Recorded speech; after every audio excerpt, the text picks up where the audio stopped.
Bismillahirrahmanirrahim. Assalamualaikum warahmatullahi wabarakatuh. Perkenalkan, nama saya Wahyu Budi Pratama. Saya adalah salah satu mahasiswa aktif di Perguruan Tinggi UINES Jember dalam program studi Manajemen Pendidikan Islam.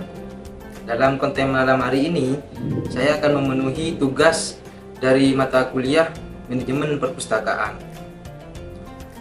Dalam kesempatan kali ini, saya akan membahas kitab Safinatun Najah yang akan menjelaskan macam-macam batal puasa, mana yang harus diqodho dan mana yang harus membayar fidyah.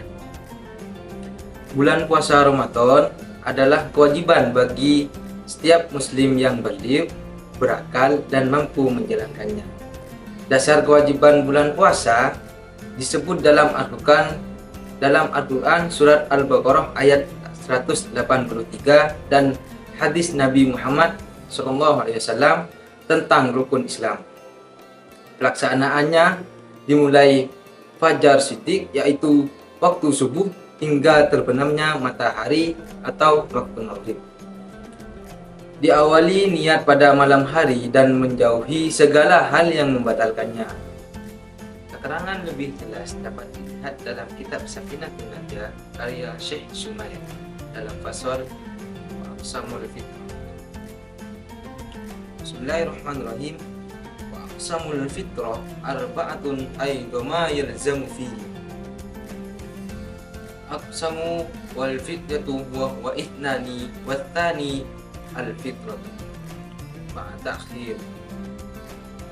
Al-awwalu al-aftaru li khawfi ala ghairi wa thalithuha ma yalzamu fihi al-qada'u dunal fidyati wa huwa yakthur kamu ma alayhi wa rabi'uha la wala wa huwa al-majnun al-fidyatu al-fidyatu dunal qada'i wa huwa shaykhun kabir alladhi lam yata'adda bi jununihi.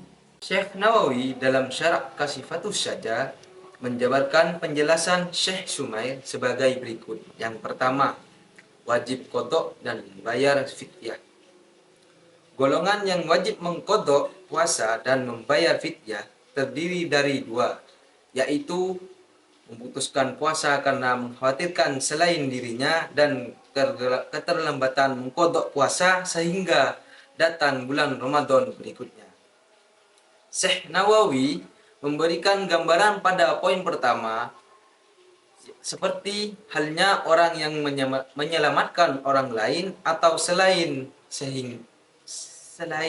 sehingga ia membatalkan puasa. Contoh lain adalah ibu hamil dan menyusui yang mengkhawatirkan kesehatan anaknya ketika ia berpuasa, meski dia sendiri sanggup melakukannya. Yang kedua, wajib qadha saja. Syekh Nawawi memberikan alasan mengapa hanya wajib mengqadha tanpa membayar fidyah, yaitu tidak adanya dalil yang menunjukkan wajibnya fidyah. Di antara yang termasuk dalam kelompok ini adalah orang yang meninggalkan puasa karena sakit ayang, melakukan perjalanan jauh, sakit tidak permanen, lupa berniat di waktu malam, menyengaja berbuka, dan sebagainya. Yang ketiga, wajib membayar fidyah tanpa mengqadha. Hanya wajib membayar fidyah tanpa wajib mengqadha adalah diperuntukkan untuk orang tua renta yang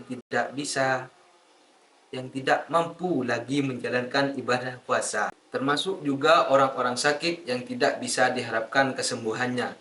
Logis jika hanya kewajiban membayar fidyah. Hal ini disebabkan lemahnya fisik yang tidak mungkin lagi melakukan puasa. Yang keempat, tidak wajib qadha dan tidak wajib fidyah.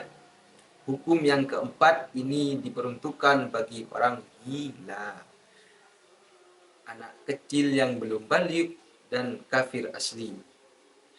Syekh Muhammad Nawawi Al-Jawi Syarah Kasifatus Saja. Ternyata masih saja terjadi perbedaan pemahaman khususnya terkait qadha dan fidyah. Sebagaimana Sebagaimana penuturan para jamaah bahwa selama ini bagi wanita hamil atau menyusui yang meninggalkan puasa karena khawatir terjadi hal buruk pada bayinya, hanya membayar fidyah tanpa mengkodok. Tentu hal ini tidak bisa dibiarkan menjamur di tengah masyarakat muslim. Imam Ghazali turut menjelaskan dalam karyanya dalam kitab Ihya Ulumuddin yang dijelaskan sebagai berikut. Adapun fidyah adalah wajib atas wanita hamil dan yang menyusui ketika keduanya membatalkan puasa karena khawatir akan keselamatan anaknya. Setiap harinya 1 mud untuk 1 orang miskin dan disertai dengan melakukan qadha atau mengganti puasa. Imam Ghazali dalam kitab Al-Ihya Ulumuddin.